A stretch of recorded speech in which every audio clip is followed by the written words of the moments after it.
જો આપણે આદિકોષ કેન્દ્રની વાત કરીએ તો આદિકોષ કેન્દ્ર અને સુકોષ કેન્દ્ર જે આપણે લાસ્ટ લેક્ચરની અંદર જેનું આપણે ડિસ્કશન કર્યું હતું કે જેની અંદર કોષ કેન્દ્ર પટલ જો આવેલું હોય તો કોષ કેન્દ્રનું આયોજન સુયોજિત હોય એટલે કે વ્યવસ્થિત ગોઠવાયેલું હોય તો તમે તેને કે શું કહી શકો સુકોષ કેન્દ્ર.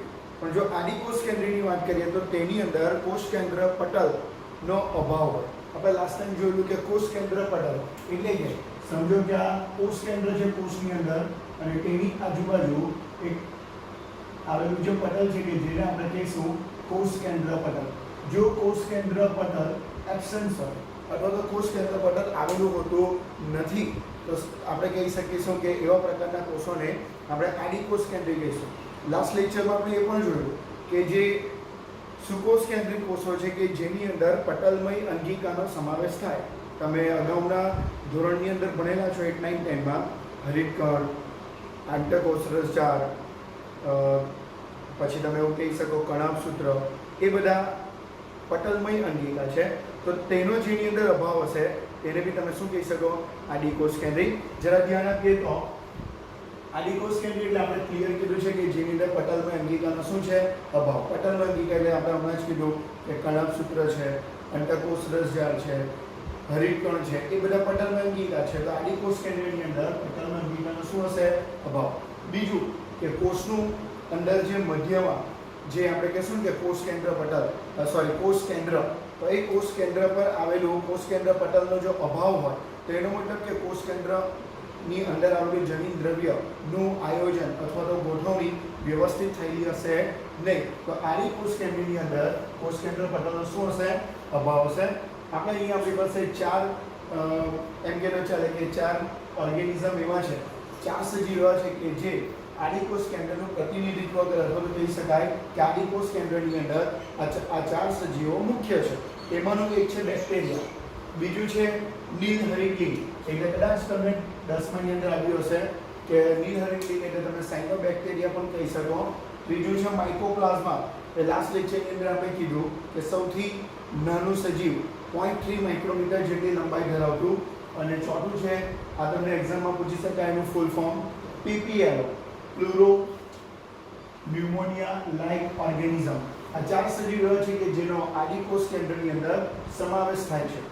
હવે જોઈએ તો આ જે આદિકોષ કેન્દ્ર છે એ આદિકોષ કેન્દ્રની અંદર એક મહત્વની લાક્ષણિકતા એ છે કે આદિકોષ કેન્દ્રી એ કદમાં ખૂબ જ નાના, આદિકોષ કેન્દ્રી કદમાં ખૂબ જ નાના, પરંતુ સુકોષ કેન્દ્રી કરતા એની જે કોષ વિભાજનની ક્ષમતા એટલે કે આપણે કહીએ કે પ્રજનન કરીને નવા સજીવ ઉત્પન્ન કરવાની ક્ષમતા, તો કોષ વિભાજન ક્ષમતા એ આદિકોષ કેન્દ્રી સજીવોની સુકોષ કેન્દ્રી કરતા કેવી છે વધારે છે. તો તમને એક્ઝામ્પલ પૂછી શકાય કે આદિકોષ કેન્દ્રીનું એક મહત્વનું લક્ષણમાંનું પૈકી એક તો તમે કહી શકો કે એનું કોષનું કદ કેવું છે ખૂબ જ નાનું, પરંતુ એની જે કોષ વિભાજનની ક્ષમતા છે એ ખૂબ જ કેવી છે વધારે છે. આગળ જઈએ તો હવે આપણે બેક્ટેરિયાની વાત કરીશું. તો બેક્ટેરિયાના મુખ્ય આકાર આપણી પાસે જોઈશું તો બેક્ટેરિયાના મુખ્ય 4 આકાર છે.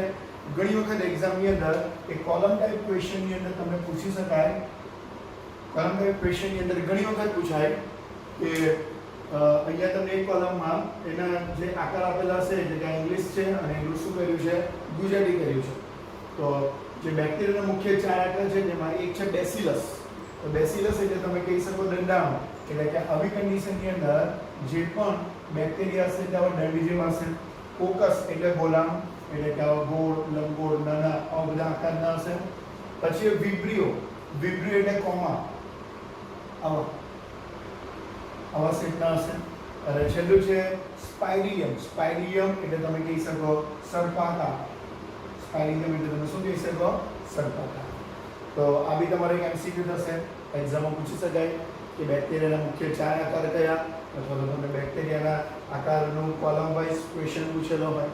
આગળ જઈએ તો આ આદિકોષ કેન્દ્રી જે સજીવો છે, આદિકોષ કેન્દ્રી સજીવો દરેક સજીવો પોતાના કાર્ય અને આકારની બાબતમાં કેવા હશે ભિન્ન હશે.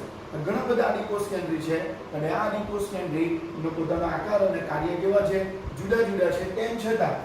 તેમ છતાં આ એક રીતે બધા સમાન છે, એક રીતે બધા સમાન છે, બધાના જ કાર્ય જુદા છે, બધાના જ આકાર બી જુદા છે, પરંતુ આ બધા આદિકોષ કેન્દ્રી એક રીતે સમાન છે અને તે સમાન શું છે એની જે સૌથી બહારની જે દિવાલ છે કે જેને તમે કહી શકો કોષ દિવાલ, તેમ કહી શકાય કે કોષરસ પટલની બહાર શું આવ્યું છે? કોષ દિવાલ. હવે તમે જોશો તો અહીંયા આપણે બેક્ટેરિયાનું ડાયાગ્રામ ડ્રો કર્યું છે. તેમાં તમે જોશો કે આ રેડ કલરનો પાર્ટ છે, અંદરનો રેડ કલરનો, કે જેને તમે કહી શકો કોષરસ પટલ, અને કોષરસ પટલને આવર્તી રચના એટલે કઈ છે? કોષ દિવાલ. તો બધા જ બેક્ટેરિયાની અંદર કોષરસ પટલ પછી શું આવશે? કોષ દિવાલ. એટલે કે બહારની બાજુ શું આવશે? કોષ દિવાલ. તો આવી તમારા માટે એક એમ જોઈએ તો ક્વેશ્ચન થયો કે આદિકોષ કેન્દ્રી, બધા જ આદિકોષ કેન્દ્રી વિભિન્ન પ્રકારના જુદા જુદા પ્રકારના આદિકોષ કેન્દ્રીની અંદર કાર્ય જુદા છે અને આકાર જુદા છે, પરંતુ તે દરેક સરખા કઈ રીતે છે? તો કહી શકાય કે દરેકની અંદર કોષરસ પટલ પછી શું આવશે? કોષ દિવાલ આવશે. એટલે કે બહારની બાજુ શું આવશે?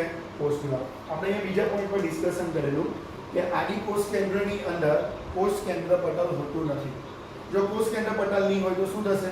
અંદર આવેલું જે આનુવંશિક દ્રવ્ય છે એની ઉપર કોઈ પણ પ્રકારના આવરણથી કવાની હશે, એટલે જે કોષ કેન્દ્ર પટલના અભાવને અનુરૂપ જે અંદર આવેલું જે ડીએનએ છે, આનુવંશિક દ્રવ્ય છે, એના પર કોઈ પણ પ્રકારનું આવરણ ન હોવાથી જે કોષ રસની અંદર શું થયેલું હશે? વિખેરાયેલું હશે. તો તમે ધ્યાન આપીએ તો કે સ્પષ્ટ કોષ કેન્દ્રનો અભાવ, ખબર પડી ગઈ ને? કોષ કેન્દ્રનો અભાવ કેમ હશે? કેમ કે કોષ કેન્દ્ર પટલ નહીં હશે. તો કોષ કેન્દ્ર પટલ જો નહીં હશે તો કોષ કેન્દ્રની આવર્તી રચના ન હશે, એટલે સ્પષ્ટ કોષ કેન્દ્ર જોવા મળશે નહીં. એટલે કે કોષ કેન્દ્ર પટલ ન હશે તો સ્પષ્ટ કોષ કેન્દ્ર નહીં હોય તો એની અંદર આવેલું જે ડીએનએ છે તેને તમે કહી શકો કે એના પર કોઈ પણ પ્રકારની ઘેરાયેલી રચના હોતી નથી, એટલે કે અનાવૃત પ્રકારનું હશે. હવે જો આપણે બેક્ટેરિયાની અંદર થોડી વાત કરીશું તો જે બેક્ટેરિયા છે, તો બેક્ટેરિયામાં જસ્ટ એક્ઝામ્પલ સમજો કે આ બેક્ટેરિયા છે, તો બેક્ટેરિયાની અંદર કોષ કેન્દ્ર પટલનો શું છે? અભાવ. તો આવી કન્ડિશનની અંદર એનું જે જનીન દ્રવ્ય છે એ આવી રીતે ગૂંચળામય સ્વરૂપે હશે. એનું જનીન દ્રવ્ય કેવું હશે? ગૂંચળામય. એટલે તમે કહી શકો કે સ્પષ્ટ દેખાતું નથી, એ કોષ રસની અંદર સ્પ્રેડ થયેલું હશે. તો આવા બેક્ટેરિયા એટલે કે બેક્ટેરિયાની અંદર એક ડીએનએ તો છે જ, આ એક ડીએનએ છે, એના સિવાય એક બીજો વધારે ડીએનએ આવેલો હોય કે જે વલયાકાર હશે. બેક્ટેરિયાની અંદર આપણે કીધું તેમ કે કોષ કેન્દ્ર પટલ હોતું નથી. કોષ કેન્દ્ર પટલ નહીં હોય તો કોષ કેન્દ્ર સ્પષ્ટ નહીં હોય, તેમાં આનુવંશિક દ્રવ્ય સ્પષ્ટ ન હોતા કોષ કેન્દ્ર જે સ્પષ્ટ હોવાની જગ્યાએ જો સ્પષ્ટ હશે તો તમને એક ઘેરા રંગની રચના દેખાશે. સ્પષ્ટ નથી એટલે એની અંદર આવેલું જે આનુવંશિક દ્રવ્ય છે એ કોષ રસની અંદર આપણે કહીએ વહેંચાયેલું છે, તો સ્પ્રેડ થયેલું છે. તો એક બેક્ટેરિયાની અંદર એક આનુવંશિક દ્રવ્ય કે જે આવી રીતે તમને ગૂંચળામય સ્વરૂપે જોવા મળશે. જ્યારે એક બીજું વધારાનું ડીએનએ આવેલું હોય જે તમને દેખાય છે, અને તમે શું કહી શકો? એક વધારાનું ડીએનએ કહી શકાય. વધારાનું ડીએનએ કે જે વલયાકાર સ્વરૂપનું છે. વધારાનું ડીએનએ કયા સ્વરૂપનું છે? વલયાકાર. એટલે કે તમે કહી શકો કે આદિકોષ કેન્દ્રમાં બી અને ખાસ કરીને બેક્ટેરિયામાં એક આનુવંશિક દ્રવ્ય તો આવેલું જ છે, પણ તમને ખબર છે કે કોષ કેન્દ્ર પટલના અભાવે એ ગૂંચળામય છે અને કોષ રસની અંદર સ્પ્રેડ થયું છે. જ્યારે એના સિવાય એક બીજું વધારાનું ડીએનએ આવેલું છે કે જે વલયાકાર છે, કે જેને તમે કહી શકો પ્લાઝમિડ. એ તમારો મોસ્ટ ટાઈમથી એમસીક્યુ છે. એક્ઝામમાં ઘણી વખત પૂછાય છે કે બેક્ટેરિયાની અંદર આવેલો વધારાનો ડીએનએ જેને શું કહેવાય? તો યાદ રાખજો કે જેને આપણે શું કહીશું? પ્લાઝમિડ. અને તે કેવું છે? વલયાકાર છે. આ જે પ્લાઝમિડ ડીએનએ છે એ બેક્ટેરિયાની અંદર બેક્ટેરિયાના કેટલાક સ્વરૂપલક્ષી લક્ષણો માટે, સ્વરૂપલક્ષી એટલે કે આપણે એને કહીએ કે બાહ્યાકાર વિદ્યા, તો એક સ્વરૂપલક્ષી લક્ષણો માટે જવાબદાર છે. ઇવન પ્રતિજૈવિક સામે પ્રતિરોધ. પ્રતિજૈવિક એટલો મતલબ એ થાય કે કેટલાક બેક્ટેરિયા વિરુદ્ધ આપણે કહીએ એન્ટીબાયોટિક્સ, પ્રતિજૈવિક દ્રવ્યો કે જે બેક્ટેરિયાને મારી નાખે, તો તેના માટે એટલે કે તેને પ્રતિરોધ અથવા તો તેના સામે અટકાવવા માટે, તો તેના સામે રક્ષણ આપવા માટે પણ કોણ જવાબદાર છે? પ્લાઝમિડ જવાબદાર છે. અને ત્યાર પછીનો જે એક પોઈન્ટ છે એ આપણને 12માની અંદર આવશે કે જે પ્લાઝમિડ ડીએનએ છે એ બેક્ટેરિયામાં બાહ્ય ડીએનએ સાથે રૂપાંતરને સંચાલિત કરે. તો એના ઘણા બધા એક્ઝામ્પલ છે, પણ તે આપણે 12મામાં જોઈશું. ઇન શોર્ટ તમે એવું કહી શકાય તો ચાલે કે આપણે કહી શકાય ને કોઈ રિકોમ્બિનેટ સજીવ બનાવો. રિકોમ્બિનેટ સજીવનો મતલબ શું થાય? કે એક મૂળ ડીએનએ છે એની અંદર કોઈ બીજા સજીવના લક્ષણોને ઉમેરવા. તો બીજા સજીવના લક્ષણોને આપણે કોની અંદર ઉમેરી શકીએ છીએ? પ્લાઝમિડમાં ઉમેરી શકીએ છીએ અને તેને અકોર્ડિંગ ટુ આપણે રિકોમ્બિનેટ નવો ડીએનએ બનાવી શકીએ છીએ. તો આ રિકોમ્બિનેટ ડીએનએ બનાવવા માટે પણ કોનો સમાવેશ થાય છે? પ્લાઝમિડ ડીએનએનો ઉપયોગ થાય. આના પરથી યાદ રાખવું કે પ્લાઝમિડ ડીએનએ જે છે એ રૂપાંતરણની ક્રિયા એટલે કે રિકોમ્બિનેટ ડીએનએ બનાવવા માટે કેવો છે? મહત્વનો છે. અને યાદ રાખજો કે આ જે પ્લાઝમિડ ડીએનએ છે એ ફક્ત ને ફક્ત બેક્ટેરિયાનું જ એક મહત્વનું લક્ષણ છે. એટલે બધા જ આદિકોષ કેન્દ્રની અંદર પ્લાઝમિડ આવેલો હોતો નથી, પણ આદિકોષ કેન્દ્રની અંદર જે બેક્ટેરિયાનો સમાવેશ થાય છે એની અંદર જ તમને પ્લાઝમિડ જોવા મળશે.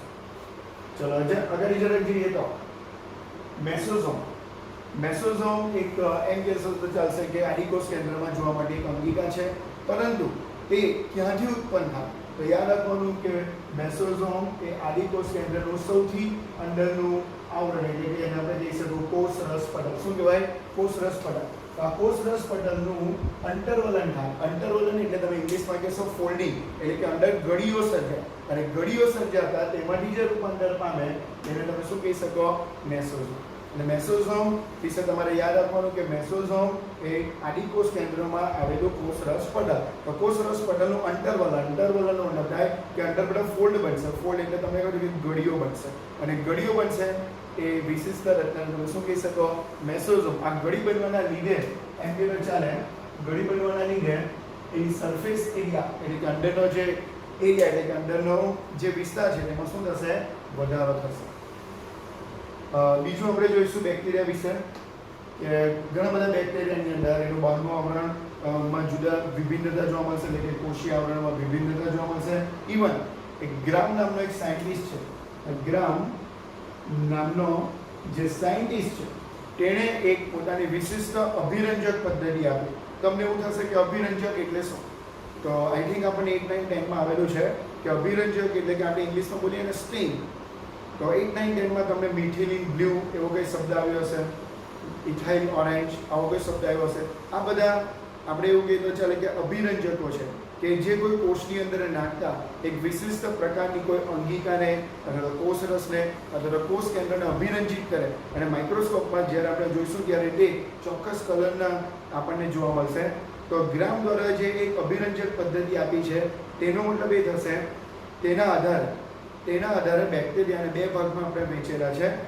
જો કોઈ બેક્ટેરિયા આવા અભિરંજકને શોષી લે તો એના જેવા કલરના દેખાશે, તો તમે એને કહી શકો ગ્રામ પોઝિટિવ. જ્યારે કેટલાક બેક્ટેરિયા એવા છે કે આવા ચોક્કસ પ્રકારના અભિરંજકને શોષી શકતા નથી, તો તમે એને કહી શકો ગ્રામ નેગેટિવ. તો બેક્ટેરિયાને આપણે એના કોષીય આવરણની ભિન્નતા અને ગ્રામની અભિરંજક પદ્ધતિના આધારે બે ભાગમાં વહેંચી છે. જો કોઈ બેક્ટેરિયા એ અભિરંજકનું શોષણ કરી શકે તો એને કહેવાશે ગ્રામ પોઝિટિવ બેક્ટેરિયા, અને જો કોઈ બેક્ટેરિયા અભિરંજકનું શોષણ ન કરી શકે તો તમે એને કહી શકો ગ્રામ નેગેટિવ બેક્ટેરિયા.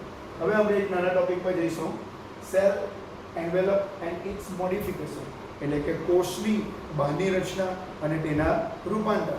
તો આપણે અહીંયા જોઈશું, આપણે હજુ પણ આદિકોષ કેન્દ્ર પર જ છે, આદિકોષ કેન્દ્ર, અને તેમાં પણ આપણે જોવાનું છે કે બેક્ટેરિયા. તો આદિકોષ કેન્દ્રમાં આપણે કહ્યું કે બેક્ટેરિયા આદિકોષ કેન્દ્રનું પ્રતિનિધિત્વ કરે, એટલે બેક્ટેરિયાનો સમાવેશ આદિકોષ કેન્દ્રમાં થાય છે. અને યાદ રાખજો કે બેક્ટેરિયાની આજુબાજુ શું આવેલું છે? એક જટિલ કોષીય આવરણ, જે તમે અહીંયા જોઈ શકો છો કે બેક્ટેરિયાની આજુબાજુ એક જટિલ કોષીય આવરણ. તમે જોશો તો આ સૌથી બહારનું લેયર છે પહેલું, પછી એની અંદર આ બીજું લેયર છે અને આ ત્રીજું લેયર છે. તો તમે કહી શકો કે જે આદિકોષ કેન્દ્રની જે બેક્ટેરિયા છે તેનું જે કોષીય આવરણ છે એ કોષીય આવરણ એ કેટલા સ્તરનું બનેલું છે? 3 સ્તરનું બનેલું છે. આ 3 સ્તર સંયુક્ત રીતે કોનું કામ કરી શકે? રક્ષણાત્મક કાર્ય કરતું હોય. તો હવે જોઈએ તો જે સૌથી બહારનું એટલે કે આ જે લેયર દેખાશે એ સૌથી બહારનું છે અને તેને તમે શું કહી શકો? ગ્લાયકોકેલિક્સ. એટલે આપણે કહ્યું કે આદિકોષ કેન્દ્રનું એન્વેલપ એટલે કે બહારનું જે આવરણ છે એ 3 સ્તરનું બનેલું, અને એ 3 સ્તરનું બનેલું તેમાં સૌથી બહારના આવરણને તમે શું કહી શકો? ગ્લાયકોકેલિક્સ. પરંતુ યાદ રાખજો કે જુદા જુદા બેક્ટેરિયાની અંદર આ ગ્લાયકોકેલિક્સની બંધારણ અને તેની જાડાઈ કેવી છે? જુદી જુદી છે. કેટલાક બેક્ટેરિયાની અંદર આ ગ્લાયકોકેલિક્સનું જે આવરણ છે કેવું છે? શિથિલ. બરાબર છે? કેટલાક બેક્ટેરિયાની અંદર આ ગ્લાયકોકેલિક્સનું આવરણ કેવું છે? શિથિલ એટલે થોડું ઢીલું અથવા તો ચુસ્ત રીતે જોડાયેલું ન હોય તેવું, તો તેવા આવરણને તમે શું કહી શકો? કેટલાક બેક્ટેરિયામાં આવા ગ્લાયકોકેલિક્સના આવરણને શું કહેવાય? શ્લેષ્મસ્તર. પણ કેટલાક બેક્ટેરિયાની અંદર આ ગ્લાયકોકેલિક્સ જે સૌથી બહારનું આવરણ છે એ કેવું છે? જાડું અને કેવું છે? મજબૂત. તો તેવા આવરણને તમે શું કહી શકો? કેપ્સ્યુલ. તો તમને ખબર પડી ગઈ હશે કે આદિકોષ કેન્દ્રીય કોષની અંદર જે એન્વેલપ છે, જે એનો બહારનું જે આવરણ છે, 3 સ્તરનું બનેલું, એમાં સૌથી બહારનું જે આવરણ છે તેને તમે શું કહી શકો? ગ્લાયકોકેલિક્સ. અને એ દરેક બેક્ટેરિયાની અંદર ગ્લાયકોકેલિક્સનું બંધારણ અને તેની જે જાડાઈ છે એ કેવી છે? જુદી જુદી છે. જો આપણે વાત કરીએ તો કેટલાક બેક્ટેરિયાની અંદર આ જ ગ્લાયકોકેલિક્સનું આવરણ એ શિથિલ સ્વરૂપે હોય તેને શ્લેષ્મસ્તર કહેવાય. કેટલાક બેક્ટેરિયાની અંદર આ જ આવરણ જો જાડું અને મજબૂત હોય તો એને કેપ્સ્યુલ્સ કહી શકાય. હવે આપણે જોઈશું ગ્લાયકોકેલિક્સની અંદર આ બીજું આવરણ એટલે કે વચ્ચેનું, એટલે કે આ સૌથી બહારનું અને આ વચ્ચેનું. તો સૌથી બહારનું ગ્લાયકોકેલિક્સ હતું, એના પછી કોનો સમાવેશ થશે? કોષ દિવાલનો સમાવેશ થશે. કોષ દિવાલનો આકાર નક્કી હોતો નથી, એ ડિપેન્ડ કરશે આદિકોષ કેન્દ્રીના આકાર પર ડિપેન્ડ કરશે. એટલે કોષ દિવાલનો આકાર નક્કી હોતો નથી. ઇવન આ કોષ દિવાલ એ મજબૂત બંધારણ ધરાવે. મજબૂત બંધારણ ધરાવે એનો મતલબ તમને ખબર પડી ગયો હશે કે જે બેક્ટેરિયાનું તૂટવું અથવા તો પતન થતું અટકાવે, એટલે કે મજબૂત સ્ટ્રક્ચરને અકોર્ડિંગ ટુ એ બેક્ટેરિયાને તૂટતો અથવા તો આપણે કહીએ ને કે એનું તૂટી જવું અથવા એનું પતન થઈ જવું એને અટકાવશે. સૌથી અંદરનું લેયર કે જેને તમે કહી શકો, સૌથી અંદરનું લેયર કે જેને શું કહી શકાય? કોષરસ પટલ. યાદ રાખજો કે કોષરસ પટલ એ અર્ધ પ્રવેશશીલ પ્રકૃતિનું છે. અર્ધ પ્રવેશશીલ પ્રકૃતિ એટલે શું થશે કે કેટલાક દ્રવ્યને પોતાના અંદર આવવા દે કે કેટલાકને આવવા દેતું નથી, તો તેને તમે કહી શકાય અર્ધ પ્રવેશશીલ પ્રકૃતિ. ઇવન તે અંદરના કોષરસ સાથે સંપર્કમાં છે અને એમ કહેતો ચાલે કે એનું જે આદિકોષ કેન્દ્રનું જે કોષરસ પટલ છે એ સુકોષ કેન્દ્રી જેવું જ છે. એટલે કે આદિકોષ કેન્દ્રી અને સુકોષ કેન્દ્રીની અંદર કોષરસ પટલનું બંધારણ કેવું હશે? સરખું જોવા મળશે. એટલે જો આપણે આદિકોષ કેન્દ્રનું બહારનું જે આવરણ છે તેની વાત કરીએ તો એ બહારનું આવરણ 3 લેયરનું બનેલું છે. આ સંયુક્ત રીતે રક્ષણાત્મક કાર્ય કરશે. સૌથી બહારના લેયરને તમે ગ્લાયકોકેલિક્સ કહી શકો, પણ દરેક બેક્ટેરિયાની અંદર આ જે ગ્લાયકોકેલિક્સ છે તેની જાડાઈ અને બંધારણમાં કેવું હશે? જુદું જુદું હશે. કેટલાક બેક્ટેરિયાની અંદર તે શિથિલ સ્વરૂપે ગોઠવાયેલું હોય તો શ્લેષ્મસ્તર કહેવાય. કેટલાક બેક્ટેરિયાની અંદર તે મજબૂત રીતે ગોઠવાયેલું હોય, જાડી રચના અને મજબૂત હોય તો તમે એને શું કહી શકો? કેપ્સ્યુલ્સ કહી શકો. ત્યાર પછી આવતું જે લેયર છે કોષ દિવાલ છે, એ કોષ દિવાલનો આકાર નક્કી હોતો નથી, પરંતુ તે મજબૂતાઈ માટે જવાબદાર છે કે જેની મદદથી બેક્ટેરિયાનું પતન અથવા તો તૂટી જવાનું અટકાવી શકાય. ત્યાર પછી આવ્યું છે કોષરસ પટલ. કોષરસ પટલ આપણે હમણાં જ કહ્યું કે મોસ્ટ ટાઈમ એક MCQ છે કે જે સુકોષ કેન્દ્રીનું જેવું બંધારણ હોય કોષ કેન્દ્ર પટલનું, તેવું જ આદિકોષ કેન્દ્રની અંદર કોષરસ પટલ જોવા મળે. તેની પ્રકૃતિ અર્ધ પ્રવેશશીલ પટલની છે. અર્ધ પ્રવેશશીલ પટલ એટલે કેટલાક દ્રવ્યને અંદર જવા દે, કેટલાને જવા દેતું નથી, અને તે એમ કહેતો ચાલે કે અંદર આવેલા કોષરસના સંપર્કમાં હશે.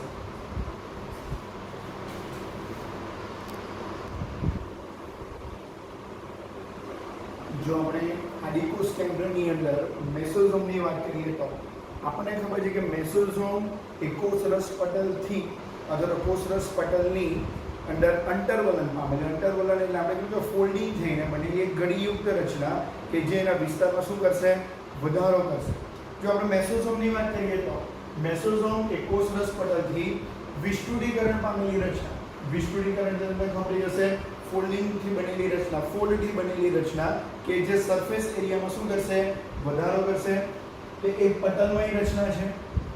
આ જે મેસોઝોમ છે, આ મેસોઝોમ માટે આપણે કહેતો ચાલે કે કોષરસની અંદર કેટલીક કુટિકાઓ, કેટલીક નલિકાઓ અને કેટલીક પટલમય રચનાઓનો શું થશે? સમાવેશ થશે. તો આ એના કાર્ય છે, મેસોઝોમના કાર્ય.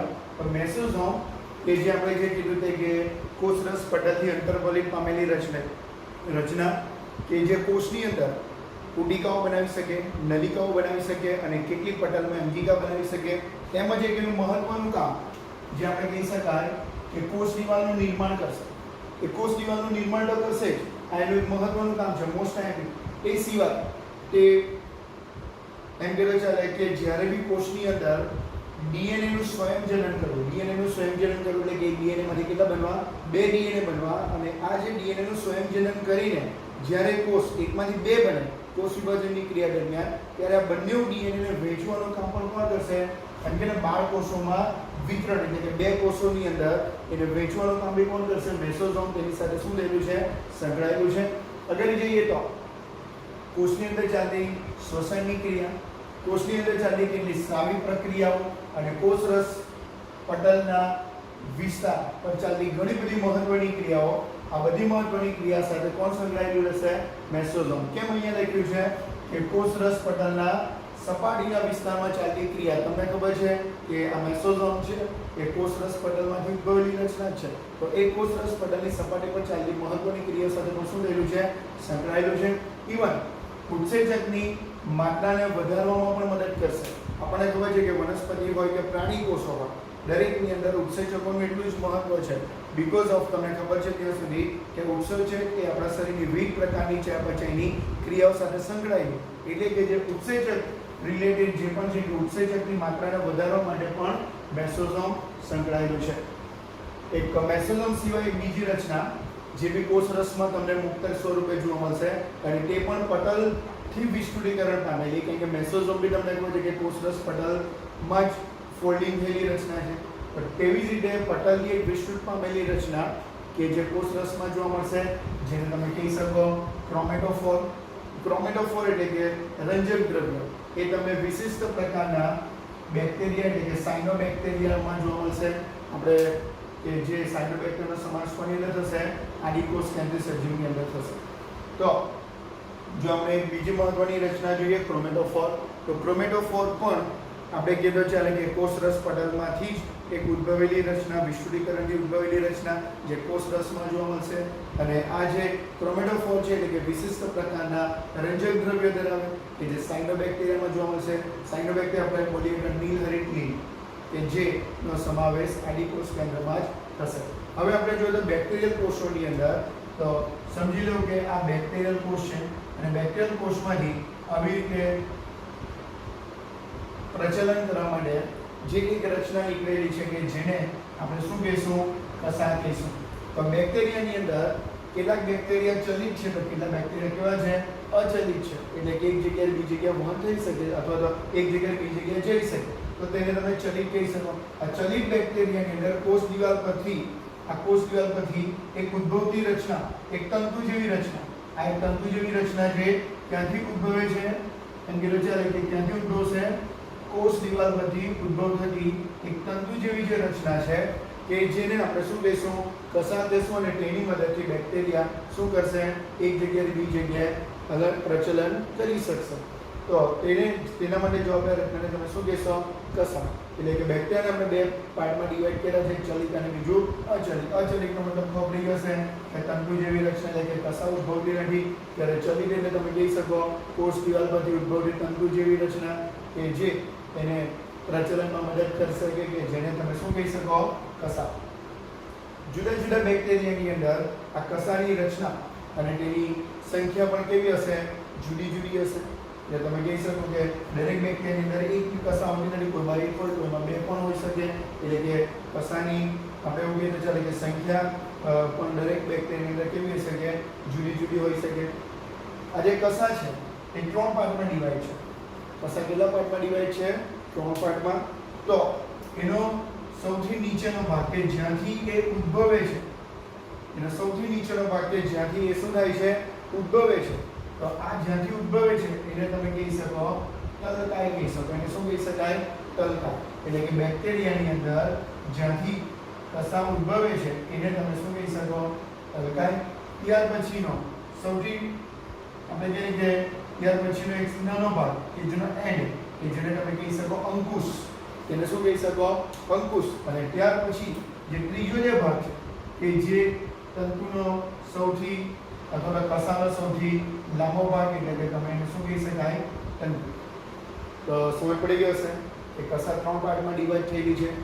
તો કસાયના 3 પાર્ટમાં જ્યાંથી ઉદ્ભવે છે એને કહેવાશે તલકાય. જેનો એન્ડ છે કે જેને કહેવાશે તમે શું કહી શકો? અંકુશ. અને ઇન બિટવીન જે તમને વચ્ચેનો સૌથી લાંબો ભાગ જોવા મળે એને તમે શું કહી શકો? તંતુ કહી શકીએ.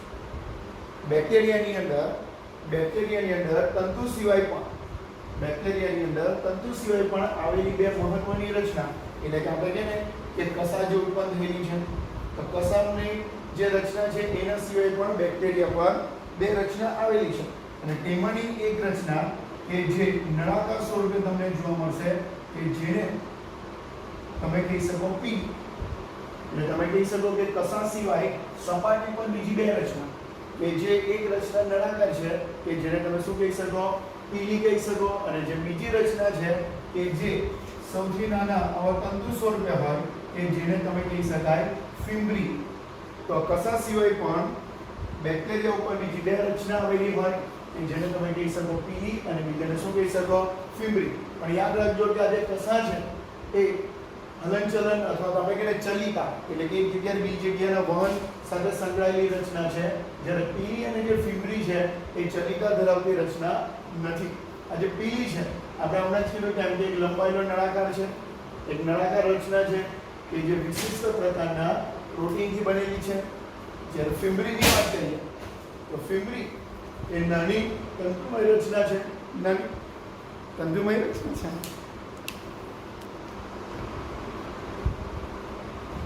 બેક્ટેરિયાની અંદર કસા એના ચલિકા સાથે એટલે કે એક જગ્યાએ બીજી જગ્યાએ વહન સાથે સંકળાયેલી છે. એના સિવાય પણ બીજી બે રચના આવેલી છે પીલી અને ફિમ્બ્રી જે ચલિકા સાથે સંકળાયેલી નથી. આજે પીલી છે એક નળાકાર જેવી રચના છે, એક નાના નળાકાર જેવી રચના જે વિશિષ્ટ પ્રકારના પ્રોટીનની બનેલી છે. જ્યારે ફિમ્બ્રી છે એ નાના તંતુમય રચના છે અને આનો ફિમ્બ્રીનો ઉપયોગ એમ કહેવાય ચાલે કે જ્યારે પાણીનું વહેણ થતું હોય બરાબર અથવા તો જ્યારે આ બેક્ટેરિયા કોઈ માધ્યમમાં વહન થતા હોય ત્યારે કોઈ પથ્થર છે અથવા તેની આજુબાજુની કોઈ સપાટી છે અથવા તો કોઈ યજમાન છે એની સાથે ચોંટવામાં શું કરશે અથવા તો એની સાથે ચીકવવામાં શું કરશે મદદ કરશે. હવે આપણે જોઈશું રિબોઝોમ. પણ આ જે રિબોઝોમ જોવાના છે આપણે એ આ રિબોઝોમ એ કોને અકોર્ડિંગ ટુ જોવાનું છે આદિકોષ કેન્દ્રીને બીકોઝ ઓફ કે આપણે આગળ ભણ્યા તે પ્રમાણે જે રિબોઝોમ છે એ આદિકોષ કેન્દ્રી અને સુકોષ કેન્દ્રી બંનેમાં જોવા મળશે. પણ આપણે જે હમણાં રિબોઝોમ જોવાના છે એ કોને અનુલક્ષીને જોવાનું છે આદિકોષ કેન્દ્રી ને આદિકોષ કેન્દ્રી રચનાને અનુરૂપ જોવાનું છે. એન્ડ ઇન્ડ્યુસન્સ બોડીઝ એટલે કે બીજી સમાવિષ્ટ રચનાઓ જો આપણે આદિકોષ કેન્દ્રી કોષની અંદર જો રિબોઝોમની વાત કરીએ તો તે કોષરસ પટલ સાથે સંકળાયેલી રચના કે જેનું કદ આદિકોષ કેન્દ્રીમાં જેનું કદ 15 નેનોમીટર એટલે કે 15 નેનોમીટરથી 20 નેનોમીટર જેટલું એનું કદ હશે. આ રિબોઝોમ પોતાના બે યુનિટ ધરાવશે. બે યુનિટ એટલે કે બે એકમોનું બનેલું હશે.